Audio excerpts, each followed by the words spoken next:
सर्वांना जय श्रीराम। जय श्रीराम। आज पत्रकार परिषदेच्या निमित्ताने व्यासपीठावर पत्रकार संघाचे उपाध्यक्ष अतुल भाऊ, सेक्रेटरी सचिन भाऊ, आमचे ज्येष्ठ नेते आदरणीय बापूजी, आमच्या माजी उपमहापौर कल्याणीताई, आमचे मित्र एनयू आबा, त्याचप्रमाणे आरपीआयचे आमचे नेते, सर्वच उपस्थित असलेले पत्रकार बंधूंनो आणि सर्वच व्यासपीठावरील मान्यवर, आज जी धुळ्यात कारवाई झाली आणि 3 महिला आणि पुरुष असे 4 बांगलादेशी रहिवासी असलेले लोक या ठिकाणी सापडले आणि ही जी कारवाई केली त्याबद्दल मी पोलीस अधीक्षक श्रीकांत देवरे साहेब आणि त्यांच्या पूर्ण टीमचं एक धुळेकर जनतेचा सालदार म्हणून त्यांचं मनापासून अभिनंदन करतो आणि अशाच प्रकारच्या कारवाया पुढेही होतील ही अपेक्षाही व्यक्त करतो। सर्वात महत्वाचं, या ज्या 4 व्यक्ती न्यू शेरपंजाब लॉज मध्ये जे सापडले त्यांचं वय साधारणतः 35 ते 40 च्या दरम्यानचे लोक आहेत।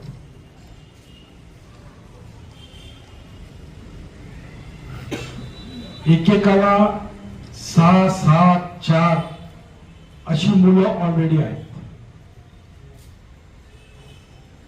याच्यातल्या 2 महिलांचे जे मुलं आहेत, मुली असतील, ते बांगलादेशमध्ये राहतात आणि ज्या एका महिलाचे 6 मुलं मुली हे यूपी मध्ये राहतात। जेव्हा पोलिसांनी यांना ताब्यात घेतलं त्यावेळेला चौकशी केल्यावर असं आढळलं का यांचे नाव हे सुद्धा किती फेक आहे। पहिल्या बाईचं नाव आहे शिल्पी। ही शिल्पी, तो जो एक माणूस सापडला आहे तिची बायको आहे।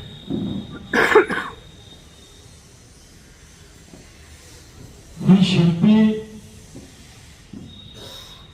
दुसरं लग्न आहे आणि त्या माणसाचे ऑलरेडी पहिले 4 लग्न आहेत। त्याच्यानंतर दुसरी बाई आहे ब्युटी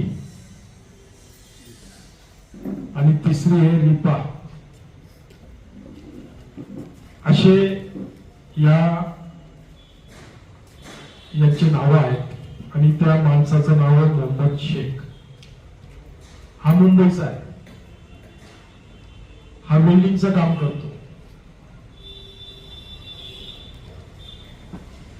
यांचे आधार कार्ड चेक केले तर कोणाचा दिल्लीचा ऍड्रेस आहे, कोणाचा यूपीचा ऍड्रेस आहे, कोणाचा कुठला ऍड्रेस आहे, परंतु ऑनलाईन शोधल्यावर त्या आधार कार्डचं कुठलंच काही येत नाहीये। यांना जेव्हा पोलिसांनी विचारलं तर याचं असं म्हणणं आहे का दिल्लीत आम्ही राहायचो, तिथं आग लागली, आमचे सर्व कागदपत्र जाऊन खात झाले आणि जे 2 एजंट होते जे यांना धुळ्यात घेऊन आले, तर माझं असं म्हणणं आहे का हे काही पहिल्यांदा आलेले नाही, यांना धुळं माहिती कसं पडलं। याचा अर्थ हे याच्या पहिलेही अशा लोकांना घेऊन धुळ्यात आलेले, परंतु आज ते फरार आहेत, ते अजून पोलिसांच्या ताब्यात आलेले नाही। त्यांचे नाव पण फारच येते दोघांचे, काही सर्व हिंदूच नावं ठेवलेले त्यांनी, जेणेकरून कुठं शंका होईल। यांचे 4चे मोबाईल हातात घेतल्यानंतर तपासानंतर असं समजलं का बांगलादेशचे नंबर त्या मोबाईलवरनं डायल झालेले आहेत आणि 92 हा पाकिस्तानचा आहे. ते नंबर सुद्धा त्या मोबाईलवर डायल झालेले. इतके हुशार असतात हे लोक का हे IMO म्हणून एक ऍप आहे,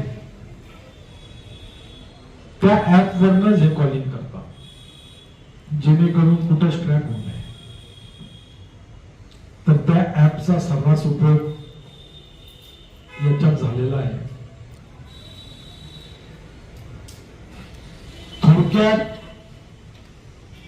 याच्यातलं असं माझ्या लक्षात आलेलं आहे का मी कायम इलेक्शनच्या पहिले लोकसभेनंतर ही जी वाढलेली मतदान आहे, जे 5 वर्षापूर्वी 68 ते 60-70 हजार मतदान होतं, ते आज 1,10,000च्या जवळपास मतदान झालं. तर 5 वर्षात एवढं मतदान वाढू कसं शकतं, ही एक शंका मी कायम उपस्थित करत आलेलो आहे. तर आज हळूहळू लक्षात येत आहे का असे अनधिकृत लोक या शहरात येऊन या ठिकाणी बोगस आधार कार्ड आणि बोगस मतदान कार्ड तयार करणारी एक फॅक्टरी असावी. याच्यात अजून मी आज SP साहेबांना भेटलो आणि SP साहेबांना विनंती केली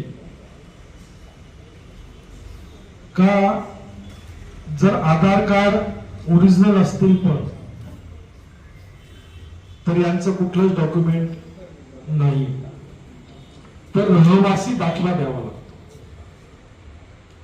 तो दाखला एकतर लोकप्रतिनिधी देतात, नगरसेवक असतील, आमदार असतील. तर या लोकांचं रहवास दाखला कोणी दिलेला याचा सुद्धा शोध लावावा, जेणेकरून ते प्रकरण बाहेर येतील. आणि अशा प्रकारे धुळे शहरात असे कैक लोक अनधिकृतपणे वास्तव्यास असतील अशी माझी शंका आहे. आणि मी असा SP साहेबांना याच्याविषयीची खास मोहीम करण्यासाठी विनंती केलेली आहे. धुळ्यात 4 सापडले, काल परवा जळगाव मध्ये 4 सापडले, तिथेही 4 लोक असे सापडले. आणि या 8चं म्हणणं सारखंच आहे का तुम्ही का आले, तर आम्ही ब्लँकेट विकण्यासाठी आलो, ब्लँकेट आम्ही विकणार होतो याच्यासाठी आम्ही आलो. म्हणजे धुळ्याचेही धरलेले लोक तेच म्हणतायत आणि जळगावचे धरलेले लोकही तेच म्हणतात. ही गंभीर बाब आहे. आपल्या सर्वांच्या माध्यमातून मी धुळेकर जनतेला एक विनंती करू इच्छितो का आपल्याला शंका असेल असे जर कोणते लोक आपल्या जवळपास आढळले तर कृपया आमच्याशी संपर्क साधा. तुमचं नाव गुपित ठेवण्यात येईल, परंतु अशा अनधिकृतरित्या जर आपल्या शहरात असे लोक आले आणि या शहराची भविष्यात शांतता बिघडली तर याला जबाबदार राहणार कोण. तर असे काही लोक असतील जे यांना आणत असतील आणि या लोकांवर जर कोणाचा वरदस्त असेल तर मी पोलीस डिपार्टमेंटला विनंती केलेली आहे का सर्वात पहिले अशा लोकांना अटक करा, जे असे अनधिकृत लोक. हे बघा, एक मानसिकता असते. हे जे घुसपेटी असतात हे अशा ठिकाणी जातात का जिथं त्यांना वरदस्त असतं, त्यांची कम्युनिटी असते, सहजपणे ते त्यांच्यात मिसळू शकतात. अशा ठिकाणी हे घुसपेटी मोठ्या प्रमाणावर जातात आणि नंतर मग अशा प्रकारचे उद्योग जे कधी होऊ नये या भारतात, या महाराष्ट्रात, आपल्या शहरात असे काही गालबोट लागण्याचे प्रकार भविष्यात घडू शकतात. तर माझी त्या सर्वांना विनंती असेल का आपल्याला एक चांगलं आणि सुंदर शहर करायचंय, परंतु असं अतिक्रमणित शहर आपल्याला होऊ द्यायचं नाही। याच्यासाठी सर्वांनी मदत करावी आणि सर्वात महत्वाचा याच्यातला विषय आधार कार्ड बोगस आणि मतदान कार्ड बोगस हा मोठा विषय आहे। हा जो मोहम्मद शेख आहे याला मुंबईला वेल्डिंगचं काम करत असताना हा धुळ्यात ब्लँकेट विकायला आला कसा? वेल्डिंगचं काम सोडून हा ब्लँकेट विकायला का बरं आला? आणि आला तर आला एखाद्या लॉज मध्ये राहण्यासारखे पैसे याच्याकडे आले कुठून? पोलिसाच्या तपासात माझ्या मते त्यांच्याकडे कुठलीच काय सापडलेली नाही। सापडली असेल तर काही किरकोळ कारकोळ सापडली असेल, पण मी सांगतो यांच्या अकाउंट मध्ये नक्कीच 2-2 लाखाच्या वर पैसे असतील अशी मला शंका आहे। मला माहित नाही, पण नक्कीच त्यांच्या अकाउंट मध्ये पैसे असतील। ते पैशांचं ट्रान्झॅक्शन कुठून झालं याचाही शोध पोलिसांनी घेतला पाहिजे का? ते पैसे त्यांच्या अकाउंट मध्ये आले कुठून आणि ते कसे आले? अजून ते जे 2 आरोपी आहेत जे फरार झालेले आहेत त्यांना ताबडतोब पोलिसांनी अटक केली पाहिजे। आता पोलिसांनी सीसीटीव्ही सुद्धा ताब्यात घेतले। कोणत्या ट्रॅव्हल्सवरनं कोणत्या रिक्षात त्या लॉज मध्ये पोहोचले, मग त्या रिक्षावाल्याने कुठून यांना आणलं किंवा कशात हे त्या लॉज पर्यंत आले याचा सर्व शोध। आणि ते जे 2 आरोपी फरार आहेत त्यांची चेहरेपट्टी, कारण की पोलिसांकडे कुठलाच फोटो नाही, काहीच नाही, आणि त्यांच्या मोबाईल मध्येही काहीच नाही, कुठलाच फोटो नाही। तर पोलीस डिपार्टमेंट या शोधामागे आहे आणि ही सर्व चर्चा आदरणीय एसपी साहेबांची अर्धा-पाऊण तास माझी झाली आहे। चांगलीच चर्चा त्यांच्याशी होऊन याच्यात नक्कीच पुढचे सर्व धागेदोरे उघडे होतील आणि या अशा प्रकारच्या जे कृत्य आहेत आदरणीय आमचे मुख्यमंत्री देवेंद्रभाऊ फडणवीस यांनी काही दिवसापूर्वीच भाष्य केलं याच्यावर का अशा प्रकारच्या घुसपेठ्यांची कुठल्याच प्रकारची गय केली जाणार नाही। दिल्लीमध्ये कोम्बिंग ऑपरेशन चालू आहे घुसपेठ्यांच्या विषयावर। तर असंही लक्षात येतंय का हे लोक तिथून पळून जवळ म्हणजे जे छोटे छोटे जिल्हे आहेत ज्या ठिकाणी यांना इझी ऍक्सेस होईल अशा ठिकाणी यायचं हे लोक प्रयत्न करतात। हे याच्या माध्यमातून लक्षात आलेलं आहे। परंतु ज्या शंका आहेत माझ्या का एवढं मतदान वाढलं कसं, त्याच्या बाबतीत मी वारंवार तक्रार केलेली आहे। आता परत मी उद्या आदरणीय जिल्हाधिकारी साहेबांना जाऊन भेटणार आहे, परत त्यांना विचारणार आहे माझ्या तक्रारांचं काय तुम्ही पुढं काय केलं आणि त्याच्यावर काय कारवाई झाली, किती लोक सापडले, किती नाही सापडले। तर या सर्व गोष्टींच्या माध्यमातून आपल्याला मोठ्या प्रमाणावर धुळ्यात जर काही असं नेटवर्क असेल तर तोही सापडेल। परंतु बाब गंभीर आहे। 35 आणि 40 वर्षाच्या महिलाला जर 7-7 मुलं असतील, 3-3, 4-4 लग्न झालेले असतील, तर हे सर्व कुठंतरी समाजाला किंवा आपल्या संस्कृतीला काळीमा फुटण्यासारखे विषय आहेत। तर या गोष्टी चांगल्या नाहीत, हे जनतेसमोर गेलं पाहिजे। याच्यासाठी आज आपण मुद्दाम ही प्रेस घेतली आणि आपल्या माध्यमातून जनतेला परत विनंती करेल का जर आपल्याला कुठल्याही प्रकारची अशी माहिती असेल तर कृपया आमच्याशी संपर्क साधावा। आपलं नाव कुठंच येणार नाही ही तुम्हाला खात्री देतो। परंतु आपल्याला जर या शहरात शांतता अबाधित ठेवायची, विकास करायचा आहे तर अशा प्रकारे हे लोक आपल्याला थांबवणं गरजेचं आहे।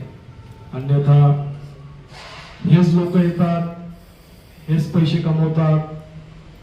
आज भरपूर असे जागा आहेत का जे खाली होत चाललेले आहेत, त्यांच्याही मी चौकशी लावणार आहे का खरेदी करत असताना कुठल्याही जागेचं रेडी रेकनर रेट निघतं. रेडी रेकनर रेट प्रमाणे स्टॅम्प ड्युटी भरावी लागते. स्टॅम्प ड्युटी भरून समोरच्याच्या अकाउंट मधनं तेवढा पैसा व्हाईट मध्ये द्यावा लागतो. आता जे जे नवीन घरं खरेदी झाले आझादनगर भागात खास करून त्या सर्व घरांच्या मी चौकशी लावणार का काय रेडी रेटनं रेट होते, काय रेटने घर खरेदी केले गेलेले, या सर्व चौकशीनंतर अजून तुम्हाला मोठा गवाड या ठिकाणी सापडेल. त्या सर्व घरांची मी चौकशी लावणार आहे. मी त्या दिशेने पाऊल उचलायला सुरुवात केलेली, कारण की या शहरात नाहक जो त्रास देण्यात येतोय काही विशिष्ट भागांमध्ये, एखादा भाग असेल तर तिथं गायीची मुंडी कापून फेकलेली आहे, जेणेकरून तिथले लोक घरं खाली करून पळून जायला पाहिजे. याच्या कंप्लेन आहेत पोलीस स्टेशनला, याचे फोटो आहेत पोलीस स्टेशन मध्ये, हे सर्व मी पुरवलेले आहे. अशा भरपूर गोष्टी आहेत का ज्या मी सांगू शकत नाही. ज्या लागून जे भाग आहे त्या ठिकाणी अशा गोष्टी चालू आहेत. तर हे सर्व थांबवण्यासाठी मी पूर्ण प्रयत्न करणार आहे. आणि ही जी घटना घडली, 4 लोक धरले गेले, त्याबद्दल मी पुन्हा संपूर्ण पोलीस डिपार्टमेंटचं मनापासून अभिनंदन करतो. आणि माझं एवढंच सबमिशन होतं, आपल्याला काही या विषयावर प्रश्न असतील तर जरूर विचारा.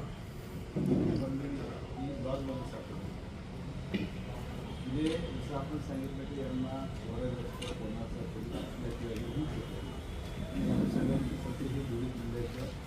बाहेरचे आहे, पण असे काही प्रकरण आपल्या निदर्शनास आले की जे आपण अगदी गोपनीय ठेवलेले आहे, तर जेणेकरून अशा अल्पसंख्याक बहुल भागामध्ये ज्यांना सहज आश्रय मिळू शकला असता असे काही भाग आहेत. जसं आपण बोलतो की आझादनगरमधला तिथे गजानन औषध आपलं गजानन कॉलनी वगैरे आहे, जो प्रकरण वेगळा होता. तिथून पुन्हा या रोडला लागून तिथे मग त्याचा पाठीमागे जो भाग आहे तिथले जे खरेदी झालेलं आहे बऱ्याचशा की याची जे रेडिओ रेटनुसार खरेदी करायला पाहिजे, असे काही प्रकरण आपल्यापर्यंत प्लेस झाले आहेत. भरपूर प्रकरण असे माझ्याकडे आलेले आहेत घरांविषयीचे, परंतु जोपर्यंत रेडी रेटनरचा रेट त्यावेळेला काय होतं आणि यांनी किती चेक दिले हे मला माहितीच्या अधिकाराखाली बँकांकडनं आणि हे काढावं लागतं. माझ्याकडे नाव आलेले घर कोणाचं होतं, कोणी खरेदी केलेली, किती पैसे कॅश आहे, किती पैसे आहे. ठीक आहे, ते कॅशचा काही सबूत राहत नाही, त्या विषयावर मला जायचं पण नाही. परंतु मला एक गोष्ट समजते, तुमच्या माहितीसाठी सांगतो. धुळे शहरात सर्वात उंच बिल्डिंग कोणती? 7 ताली बिल्डिंग.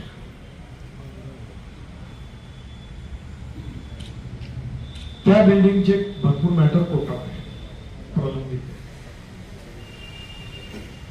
ती बिल्डिंग व्हाईट कॉलरवाला कोणीच घेणार नाही.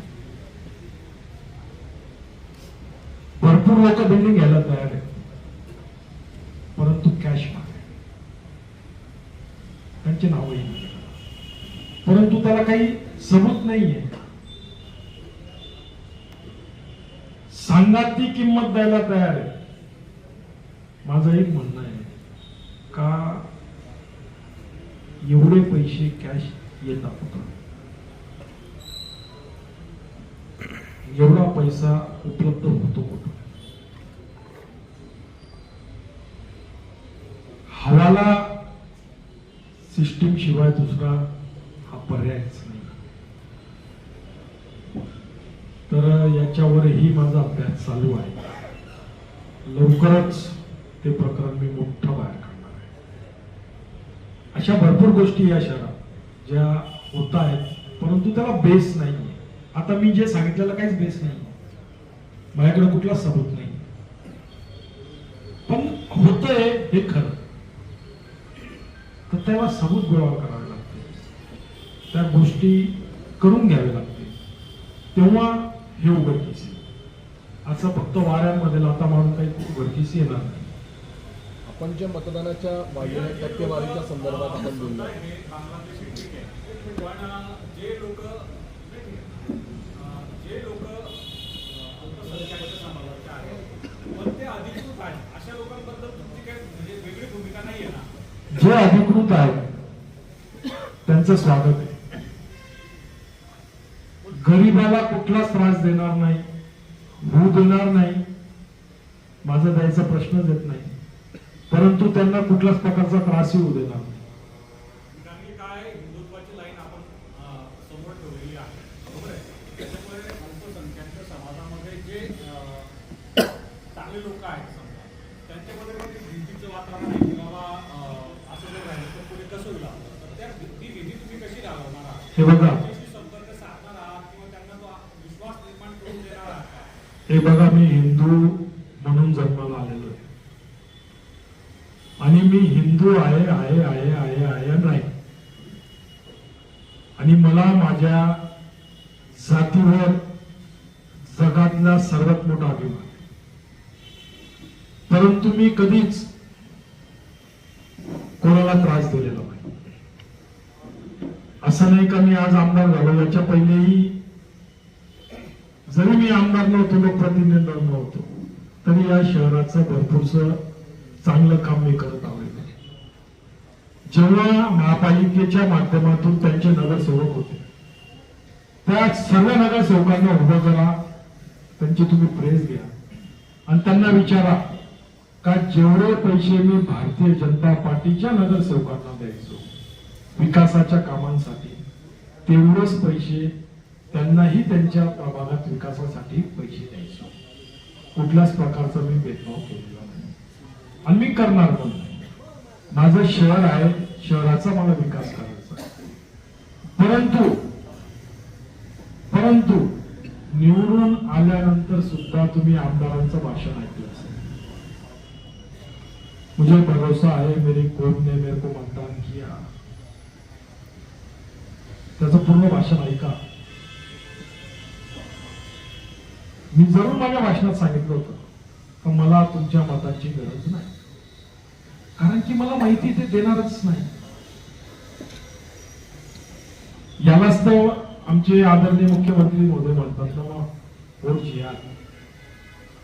तर तो एक राजकीय विषय वेगळा झाला, परंतु या शहरात राहत असताना हिंदूंच्या त्योहारांवर जर कोणी अतिक्रमण करायचा प्रयत्न केला, हिंदूंना त्रास द्यायचा प्रयत्न केला, तर ते आमच्याकडनं सहन होणार नाही. आम्ही कोणालाच त्रास देणार नाही. प्रत्येक धर्माने आपलं आपलं त्योहार आपल्या आपल्या हिशोबाने जगावं, आमचं काहीच म्हणणं नाही. परंतु अनधिकृत कत्तलखाने असतील या शहरात, अनधिकृत बांधकामं असतील, मग ते कोणाचेही असो, कुठल्याही धर्माचे असो, अनधिकृत वास्तव्यात येत असतील, तर या सर्वांचं छळा आपण लावणार आहोत. कारण की शहराला सुंदर आणि चांगलं करायचं आहे. याच्यासाठीच हे प्रयत्न आहे. कोणत्या जातीला कोणत्या पातीला आम्हाला दुखवायचं नाही. आमचा तो एम नाही, आमचा तो विजन नाही. मतदारांची जी वाढलेली संख्या आहे आपण म्हटलं तर लोकसभा असेल किंवा विधानसभेच्या निवडणुकीत अशी काही आकडेवारी आली काही लोकांनी मतदान केल्याची. आणि दुसरी गोष्ट वक्फ बोर्डाचा विषय पण आपण आधी नष्ट उचललेला होता, तेव्हा वक्फ बोर्डाच्या नावाखाली या लोकांचा पण काही त्यात समावेश आहे का की त्यांनी जागा बळकवल्यात असा प्रश्न आलाय का? वक्फ बोर्डचा तर समावेश आरोप नाही सिद्ध आहेत का माजी आमदार डॉक्टर फारुख शाह त्या वक्फ बोर्डवर डायरेक्टर, हे काही लपून नाही कोणापासून. जी आपली प्रेस झाली या विषयावर, 177 जागा या जिल्ह्याच्या वक्फ बोर्डच्या नावात. आत्ताच एक प्रकरण, या 10 मिनिटापूर्वीचं एक प्रकरण निजामपूरचं, 21 एकर जागा आहे. 1940 मध्ये खरेदी झाली, मुस्लिम व्यक्तीकडनं हिंदू व्यक्तीने घेतली. त्याच्यातली 5.5 एकर जागा मंदिरासाठी एका ट्रस्टला देण्यात आली, शाळेसाठी म्हणा, असेल जे प्रयोजन असेल. त्या जागेवर सुद्धा परत त्या मुस्लिमाच्या नातेवाईकांनी म्हणजे त्याच्या परिवाराच्या लोकांनी दावा ठोकला. खरेदी खत असून ती जागेची ऐवजी दुसरी जागा त्यांना दिलेली आहे तरी, आणि आपल्या प्रांत मोदायांनी त्याला स्टे देऊन टाकला. हे कोणाच्या दबावाखाली व्हायचं? मामलेदारांनी रिपोर्ट दिलेला आहे का जो व्यवहार झालेला आहे तो पारदर्शक आहे, तो खरा आहे, तरी प्रांत साहेबांनी मागच्या त्याच्यावर स्टे दिलेला आहे. आता मला सांगा या गोष्टी कशा घडतात? आत्ता एक अर्ध्या तासापूर्वीची गोष्ट आहे, माझ्या अर्धा तासपूर्वी ते लोक माझ्याकडे आले. तर अशा भरपूर वक्फचे जागा आहेत का ज्या अनधिकृतपणे बाळगल्या गेलेल्या. दुसरा, मतदानाचा आदेश. लोकसभेत मयतांचे सुद्धा मतदान झाले, यांचे सुद्धा मतदान झाले. त्याचे सबूत, त्या सबूताच्याच बेसवर आपण कोर्टात गेलो. नाही तर कोर्टात असं जाता येत नाही. त्याच्यासाठीच पैसे त्या कोर्टात भरावे लागले आणि ते पैसे आपण भरले. तर हे सर्व सबूत आहेत, परंतु हे शासनाचं काम आहे, प्रशासनाचं काम आहे का त्यांनी मी घेतलेले फक्त ऑब्जेक्शनांवर सुद्धा काम केलं ना तरी भरपूर गवाह सापडणार आहे.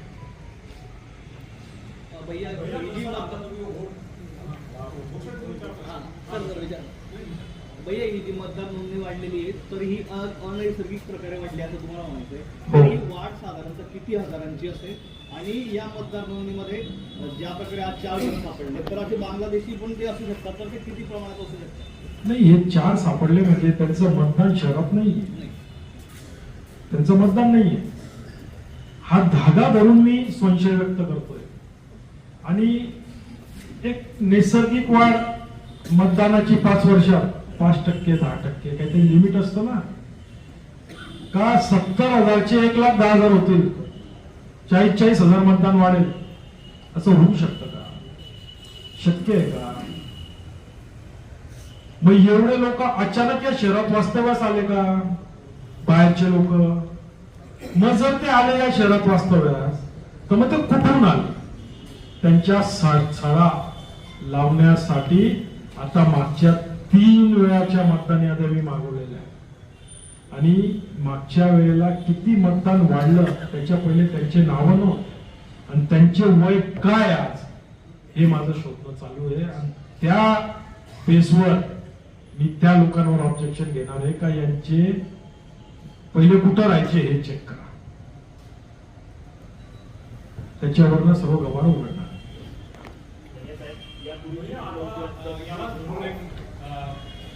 प्रश्न आहे की जसं तुम्ही म्हणता की ओट जिहाद झाला तसं तुम्हाला जे मताधिक्य मिळालेलं आहे तर ते पाहता मग हिंदूंनी ओट स्वराज केलेलं आहे असं तुम्हाला वाटत नाही का?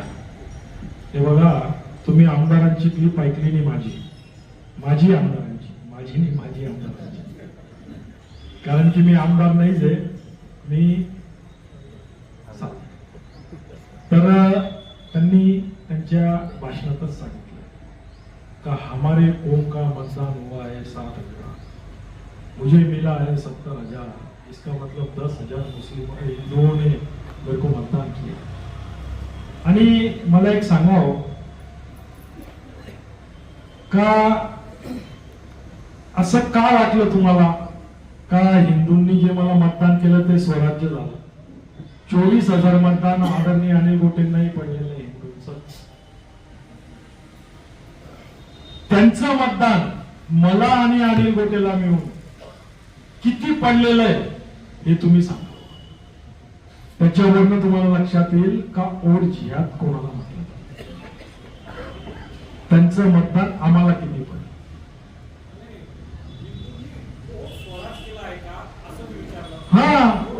स्वराज्य शहराचा विकास, कारण की मी जनतेचा सालदार म्हणून काम करणार हे जनतेला आवडलं.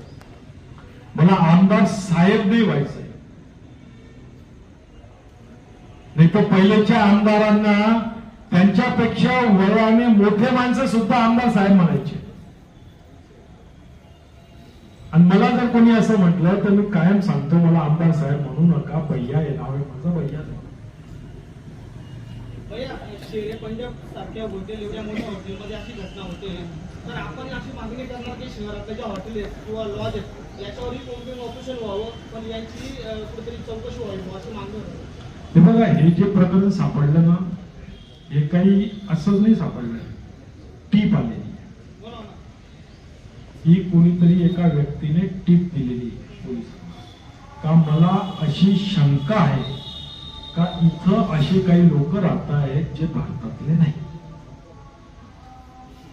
तर आता ते शेरे पंजाब हॉटेल आहे, तो काय करतो किंवा कोणताही हॉटेलवाला काय करतो, आधार कार्ड घेतो, झेरॉक्स करतो, त्याची नोंद आपल्याकडे करतो आणि त्यांना रूम देतो. अशा भरपूर अशा हॉटेल असतील या शहरात, आणि त्याही तुम्ही एक लक्षात ठेवा, गजबजलेल्या एरियात तिथे हे लोक सेफ राहतात. यांना एकतर काय झालं, गावातली हॉटेल एक साथ 40-50 पोलिस घुसले त्या हॉटेलमध्ये. ते जे 2 एजंट होते ते काहीतरी मार्केटमध्ये फिरत होते, त्यांना भूका लागली असतील म्हणून काही सामान घ्या. त्यांनी जसं बघितलं पोलीस घुसले ते फरार झाले. आता ते डोळे सोडून गेले का इथंच कोणाचं वरदस्त असलेल्याच्या घरात राहत आहे हे शोध होईल. जसं त्यांचं सीसीटीव्ही मध्ये चेहरेपट्टी सापडेल तसं ते येईल. तर या गोष्टी आहेत. प्रत्येक हॉटेल मालकाने सुद्धा आता याच्यानंतर बघा, नाव मी काही ठेवलं, परंतु माझ्या लँग्वेजवरनं, माझ्या बोलण्यावरनं, माझ्या चेहऱ्यावरनं हे नक्कीच माहिती पडतं का हा माणूस कोण आहे. तर ते एक चांगला मुद्दा आहे. मी मागणी केली नव्हती, परंतु जरूर ही सुद्धा मागणी आपण करू. भैया 4 मोबाईल त्यांच्याकडे सापडले, ते 4ही मोबाईलवरून आता तुम्ही म्हटलं की म्हणजे पोलिसांनीच म्हटले IMOच्या माध्यमातून ते फोन कॉल करतात आणि बांगलादेश आणि पाकिस्तानशी त्यांचे संपर्क होते. असं काही चुकीच्या कामानिमित्त तरी इथं आता ते फॉरेन्सिकचा विषय का नाही, म्हणजे अशी चौकशी अजून ते रेकॉर्डिंग नाही ना. IMO हा असा ऍप आहे जसा व्हॉट्सअप आहे. व्हॉट्सअप कॉल केल्यानंतर रेकॉर्डिंग होते का? हा IMO ऍप आजचा नाहीये, हा जुना ऍप. हा 6, 7, 8, 10 वर्ष जुना ऍप असेल कदाचित. आपल्या भरपूर लोकांकडेही हा ऍप असू शकतो किंवा वापरलेला असेल पहिले, कारण की हा ऍप ट्रॅक होतो. जसं फेस टाइम आता ऍपल अँड्रॉइड फोन मध्ये फेस टाइम हा ट्रॅक नाही होत. आता तरी व्हॉट्सअप ट्रॅक होऊ शकतो पण फेस टाइम नाही होत. असा हा ऍप आहे. तर याची रेकॉर्डिंग कधीच मिळणार नाही. परंतु पाकिस्तान मध्ये कोणत्या व्यक्तीशी बोलणं झालेलं आहे हे पोलिसांना समजेल आणि त्या व्यक्तीचा काय बॅकग्राऊंड आहे हेही कदाचित पोलिसांना समजेल. हा फार मोठा विषय. हा आज त्यांना अटक झालेली आहे, एका दिवसात हे विषय सॉल्व्ह होणारे नाहीये. याला फार टाइम लागणारे विषय आहे. तर या सर्व गोष्टींच्या मागे पोलीस चांगल्या प्रकारे शोध करतायत आणि मी आपल्या माध्यमातून पूर्ण धुळकर जनतेला गवाही देतो का या विषयाचा मी केंद्रापर्यंत पाठपुरावा करेल. हा विषय आपण इथं संपवणार नाही आणि घाबरून जायचंही काही कारण नाही. हे असू शकतं, त्याच्यातलं सत्य अजून यायचं बाहेर बाकी आहे. तर ते आल्यानंतरच बाकी पुढच्या गोष्टी आपल्याला समजतील. काही विशिष्ट भागांची कोम्बिंग ऑपरेशनसाठी करायला सांगितलं का तुम्हाला? नाही, असं होत नाही. विशिष्ट भागांमध्ये जर आपण कोम्बिंग ऑपरेशन केलं तर एखाद्या समाजावर अविश्वास दाखवण्यासारखं असतं ते आणि त्याच्याने वातावरण अजून गढूळ येतं. आणि मी याच्या पहिलेच सांगितलं का मला माझ्या शहराची शांतता पाहिजे, मला विकास पाहिजे, मला कुठल्याच प्रकारचं कोणावर अविश्वास दाखवायचा नाही. का आपलं थोडं काय झालेलं आहे, सेंट्रलाइज प्लेस होत आहे दहशतवाद्यांसाठी. मागच्या वेळेला त्यांनी गाझीपूरमध्ये दंगलीतला जो आरोपी होता तो इथे राहिला 2012मध्ये ATS त्याला उचलला, बायकोसहित मुलांसहित उचलला. इतक्या म्हणजे इंटेरियर लोक येऊन गेलेले आहेत आपल्याकडे. तो बांगला ठीक आहे, तो गाझियाबादचा होता, UP चा होता. असं आहे, या विषयावर ओपन चर्चा नको. याचा शोध कसा लावावा, मी तुम्हाला आता एकच उदाहरण दिलं, मतदान यादी. अजून याच्यातले भयंकर विषय जे मी पहिले तुम्हाला बोललोय का, लोकप्रतिनिधीचं पत्र असतं रहिवासी दाखल्याचं, तर ते कसे शोधायचे आणि काय शोधायचे ती लाईन लागली.